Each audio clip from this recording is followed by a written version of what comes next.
Hello, today I'm going to be talking about NoodleTools, which is a great resource for students who are conducting any sort of research. It is a citation generator, but it is also a place to store notes, link those notes to citations, create an outline for a paper, even begin the paper through Google Docs, as well as providing some tutorials that we will take a look at, which I think kind of gives it an edge over other similar sites such as Zotero, and I'll kind of talk about those things that I perceive as advantages as we go along. So I'm here on my main page. You'll notice I did have to sign in. Teachers have access to the school subscription at my school, so I was able to create a username with my school code, as well as all students can do that. So it is a paid subscription for the school, but all students here have access to it. So I created my account up here, and now I am going to create a new project. My first option is to come and decide what type of citation I would like. So I'm going to choose APA, as all good librarians should, although my school actually, at a middle school level, we follow MLA. And I'm just going to choose the starter, the basic version. And my description is going to be that I'm creating a web tutorial. And I'll just go ahead and create my project. One of the things, as I said, I was going to discuss some of the advantages of NoodleTools over some other similar programs or websites, is NoodleTools feels a lot more guided for the students. There's some built-in instruction for the kids, so that it's not just being presented to them in the classroom and then they have to remember everything for the rest of the project and on their own. There are some built-in instructional features that I think are really helpful.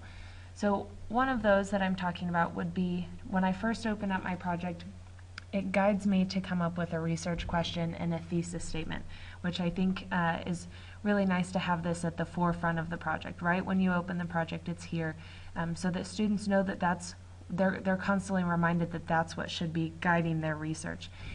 So I'm going to come up with a research question that is, what is the best way to conduct a web tutorial? That's going to be my guiding question. I can always come back and edit that later if I feel like my research has shifted in a different direction. I can come back and I can change that accordingly.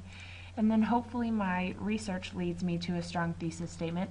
In this case, mine will be the best way to conduct a web tutorial is using Camtasia. That is what my research has found.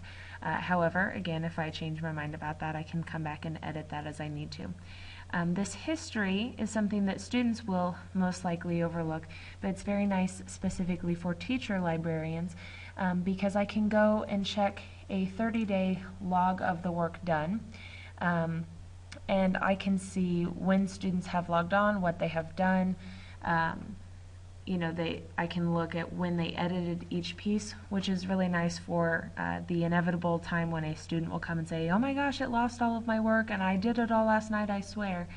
You can come here and see exactly what has happened in their project history. So that's just a nice tool for teacher librarians. The sharing and collaboration is a really great tool to use for students to teach them about privacy, public access, how we put things online, and what we should consider before putting things online. And then this component piece right here is really the feature that's very similar to Zotero in terms of creating a reference list and even being able to have notes that go along with it. But what I think is different is the instructional piece that comes along with it.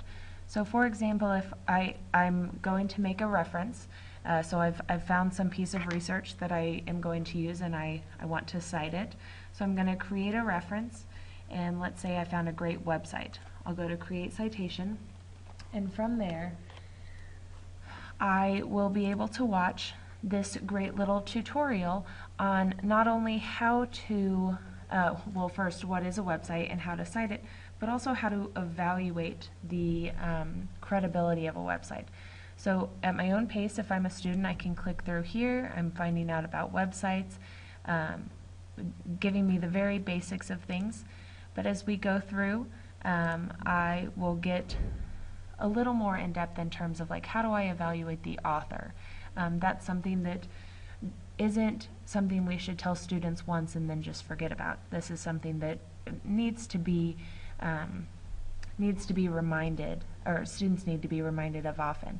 So having this tutorial that I can come click through and go through and look about the author's expertise and credentials and how that relates to my research subject. I can evaluate the publisher. I can tie in a lesson on is recent information important on my topic? Do I need to look for the most recent, or is it something that's kind of unchanging?